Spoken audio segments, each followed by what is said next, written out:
Stage, Dr.Subramanian Swamy, Pinaki Misra, Dr. Abhishek Manu Singhvi, Sanjay Baru, Kiran Rijiju, Mohammad Salim, and the chair of the session, Rahul Shiv Shankar.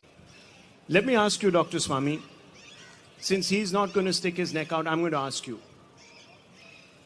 Achhe Din was promised on multiple accounts.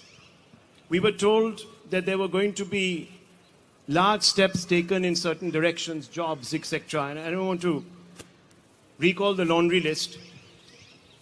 Why haven't we been able to deliver on those? Seeing the panel today, I'm reminded of what Moraji once told me. When two people agree on everything, one of them is redundant. Now I and Juju agree on everything. So I don't see why I'm here or he's here. One of us should not have been here. You don't agree on everything. Because the assumption is that you don't agree on most things. Exactly. The economy is one that you don't agree on. So let's... I will first of all say that I'll start with this question of assembly elections and central elections. In 1997, and Singhvi would endorse this, there was a practical sweep of several states by the Congress party. In 1998, the NDA came to power in the center.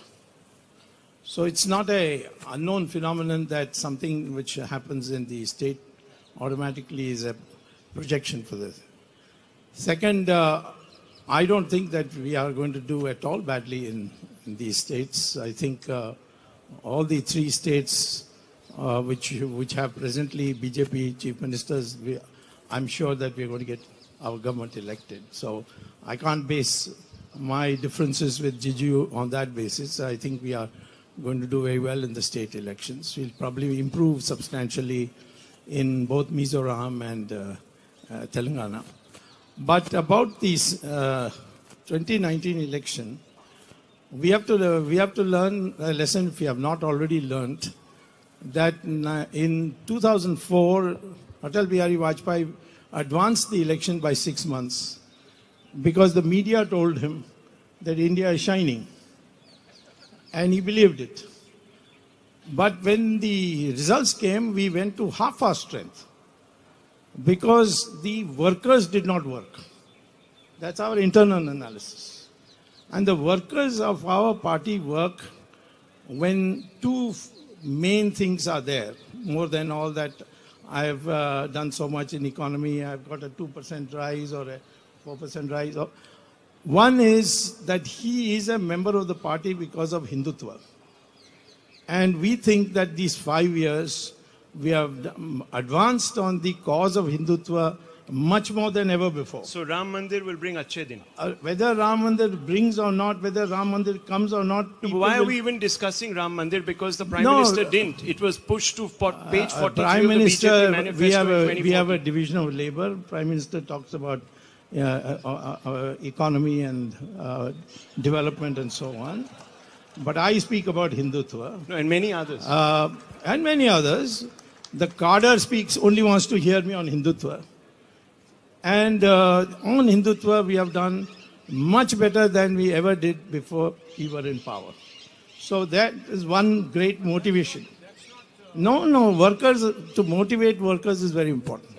Second, on corruption also, we had some people who were admirers of Singhvi's party in our party, but now they have been neutralized. So we are likely to do much more than before on fighting corruption. Top leaders are getting charge sheeted and things like that. And more will come. There also the party workers are very, very sympathetic.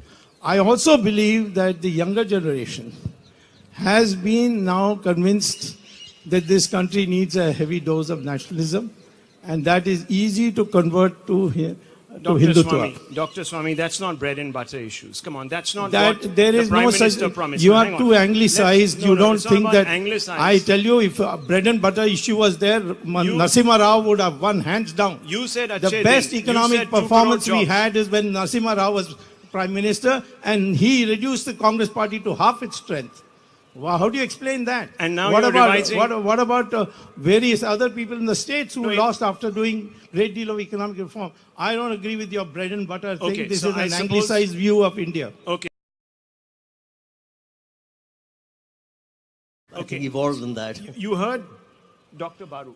Choices between two sets of despots going into 2019. Well, my despot is always better than his despots. Let me come to a... Now you have to factual- qualify that kettle and statement. pot. You have to qualify that statement. Is the Prime Minister a despot? qualify. Is Let he a me better qualify. despot than... Let me qualify, because I don't think you are old enough during the emergency. I was born that year. You are born that day. That's why I'm saying that you haven't kept yourself up to date. Oh, What no. happened in the emergency? I know, because I fought it. I also know all those who didn't fight it. I would say it didn't stop with that. I had the best qualifications to be a professor of economics. I was removed from the Delhi School of Economics because I was not communist enough.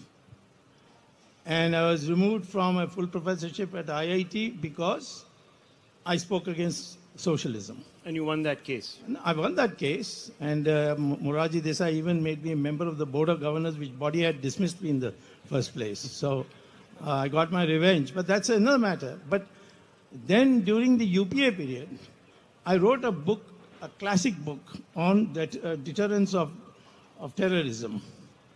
And the Manmohan Singh government ordered 500 copies of that and put it in every embassy.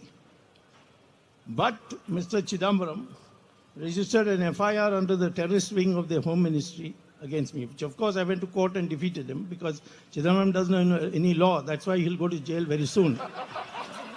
So this kind of thing has happened with governments. Today, if it is more, I doubt it. And I would say certainly that the fact of the matter is today the public is looking at many other things. As far as the issue of the topic that you have given, let me say briefly that we have divided our labor. He's speaking about Modi. I don't need to. I've known him since 1972. He's only, it's a fresh love for him. For me, it's an old hat. But the party workers are totally energized, which was not the case of Vajpayee's time. And it is this party workers who go and sit in the booth without taking 1 rupee from anybody. It's the RSS cadre. And we will not only win these state elections, but you will see that you will win the Lok Sabha election with a bigger majority.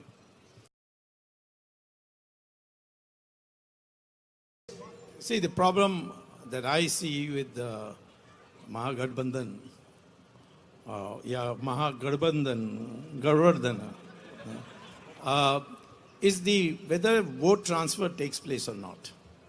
Whether the scheduled caste will vote for the Jats, a Jat candidate, and vice versa. Now that we have saw in 1971, when everybody, all the big leaders came on one side against Mrs. Gandhi, vote transfer didn't take place.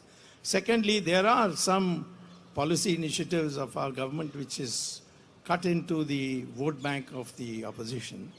Say, for instance, the triple talaq. We have seen in many constituencies women coming out, Muslim women coming out and voting for us. Now, this process you have to consider, and I don't think that just because they came together, there will be a smooth vote transfer. And we didn't get 31% of the vote, we got 39% of the vote, 8% came from the NDA.